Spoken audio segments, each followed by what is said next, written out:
जब मैं घर से गुस्से में बड़बड़ाते हुए निकल आया था और बस स्टैंड की तरफ आगे बढ़ने लगा। मैं मन ही मन बड़बड़ा रहा था।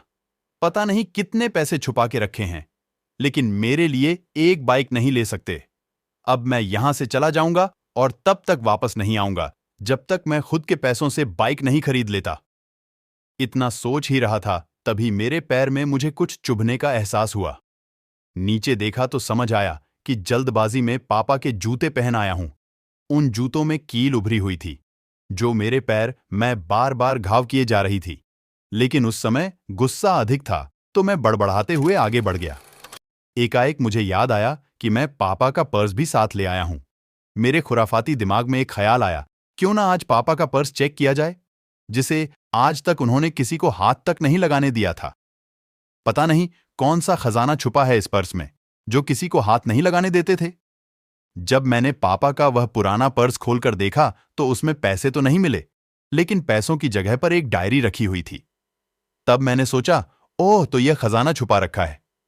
मैं समझ रहा था कि ये पापा ने लिखा होगा कि किससे कितने पैसे लेने हैं और किसको कितने पैसे दिए हैं, लेकिन मैं गलत था। जब मैंने उस छोटी सी डायरी का पहला पेज खोलकर देखा तो वहां पर जो लिखा था वह थोड़ा सीरियस कर देने वाला था।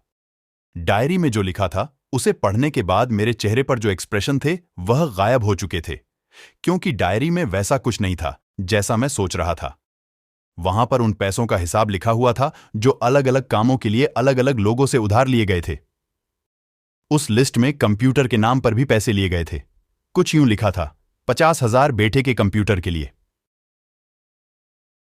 ये वही कंप्यूटर था जिसे मैं आज तक यूज कर रहा हूं, लेकिन मुझे यह पता नहीं था उस कंप्यूटर को खरीदने के लिए पैसे कहां से आए थे। लेकिन आज पता चल गया था।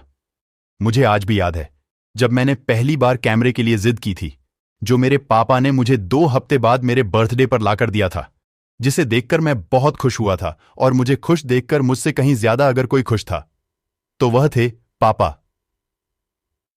अब मेरे चेहरे से गुस्सा एकदम गायब हो चुका था। जब मैंने आगे का पन्ना पलटा तो वहां पर कुछ इच्छाएं लिखी हुई थीं। पहली जो विश थी उसमें लिखा हुआ था, अच्छे जूते पहनना। यह बात मेरी कुछ समझ नहीं आई।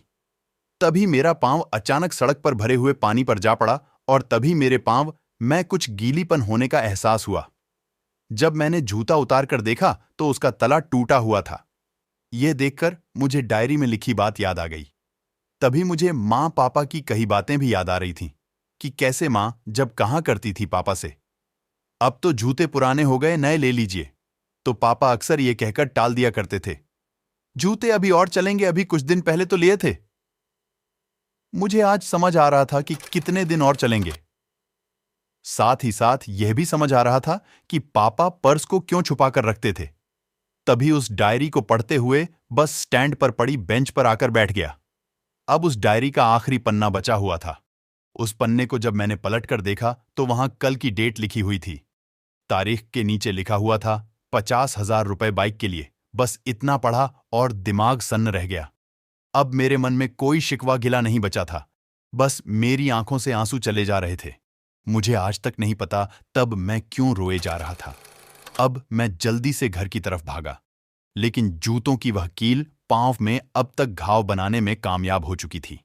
मैंने जूतों को रास्ते में ही निकालकर फेंक दिया और भागते लड़खड़ाते हुए घर जा पहुंचा, लेकिन पापा घर पर नहीं थे। मैं समझ गया वह कहां थे।